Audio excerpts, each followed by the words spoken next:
తెలంగాణ సమాజం రేవంత్ రెడ్డి 1 year పాలన మీద సాటిస్ఫాక్షన్తో లేదంటారా?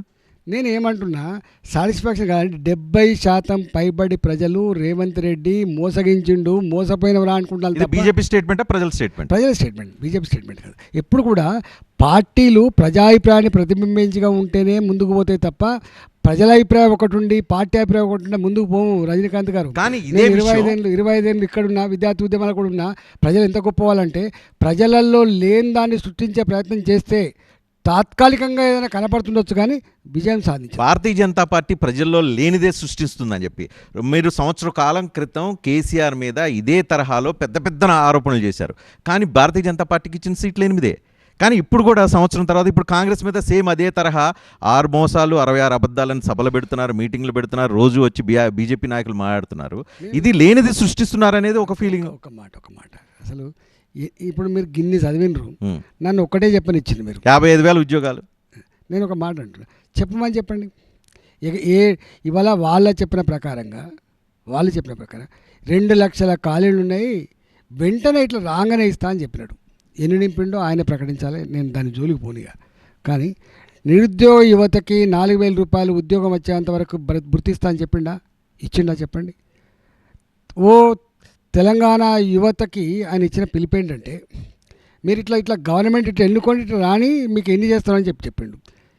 యువతకి ఇచ్చినటువంటి ఏ ఒక్క హామీ అయినా అమలు చేసినా మీరు చెప్పండి. విద్యార్థులు ఉన్నారు ఇవాళ, ఎంత బాధ ఏంటంటే 5 లక్షల రూపాయల విద్యానిధి కింద మీకు కార్డు ఇస్తామని చెప్పిండు. ఈ 5 లక్షల రూపాయలు దేవుడు గంగల పోని, 5 లక్షల రూపాయలు గంగల పోని, ఇంకా ఓవర్సీస్ స్కాలర్షిప్ల గురించి గంగల పోని.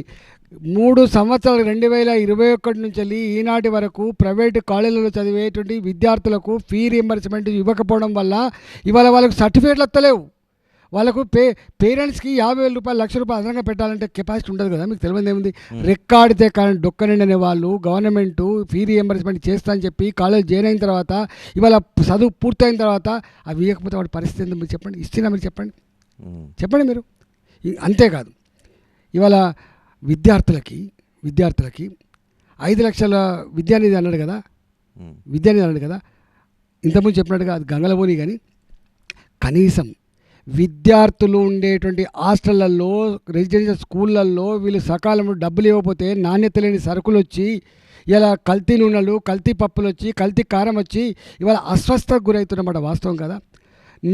నీవే ఆనాడే రెసిడెన్షియల్ స్కూల్ అయితే ఓపెన్ అయినాయో, ఈ రెసిడెన్షియల్ స్కూళ్ళు బ్రహ్మాండమైనటువంటి సర్వే లాంటి స్కూల్గా పిలిచలేదని చెప్పినారు.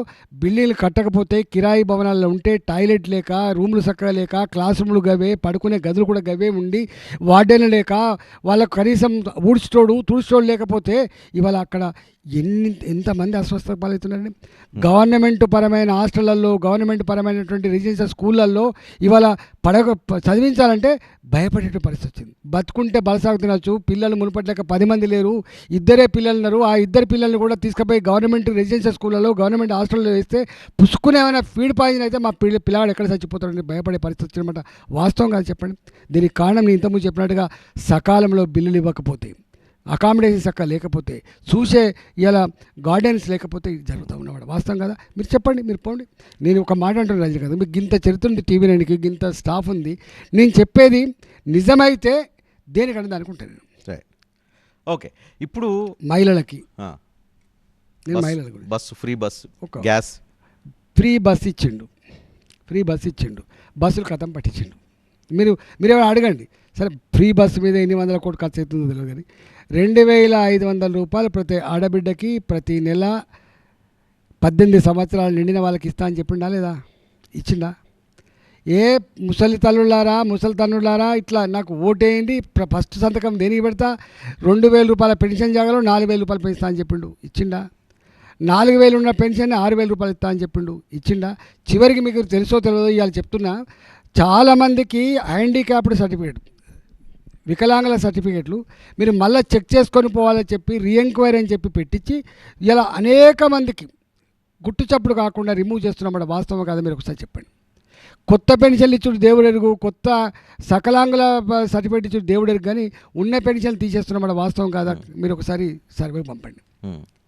ఏమైందని చెప్పి సంబరాలు చేసుకుంటారు చెప్పండి. మీరు గ్యాస్ అన్నారు. ఇవాళ మీకు తెలుసా 85 లక్షల మంది బీపీఎల్ ఫ్యామిలీస్ తెలంగాణలో 85 లక్షల మంది బీపీఎల్ ఫ్యామిలీ. ఇవాళ కేంద్ర ప్రభుత్వం కూడా కొంత సబ్సిడీ ఇస్తుంది ఇర్రెస్పెక్టివ్ ఆఫ్ అది. వీళ్ళు ఇచ్చే ఆ 300 రూపాయలకు, ఈ 300 రూపాయలకు ఎంతమందికి ఇస్తున్నారు లెక్కలు చెప్పమని చెప్పండి, ఎప్పుడు ఇస్తున్నారో కూడా లెక్కలు చెప్పమని చెప్పండి. ఇవాళ అంతేకాదు, ఇవాళ దీనికి కూడా మహిళలకు ఇచ్చేటువంటి మీరు ఇంతకుముందు చెప్పిన గ్యాసే కాకుండా ఇండ్ల విషయంలో మీ పేరునే ఇల్లు ఇస్తా అని చెప్పండి. ఒక్క ఇల్లు ఇచ్చినా మీరు చెప్పండి, శాంక్షన్ చేసినా చెప్పండి. దేనికి సంబరాలు చేసుకుంటారండి వీళ్ళు? ఇట్లా చెప్పుకుంటూ పోతే ఒక 2 గంటలు చెప్పినా కూడా వాళ్ళ హామీలు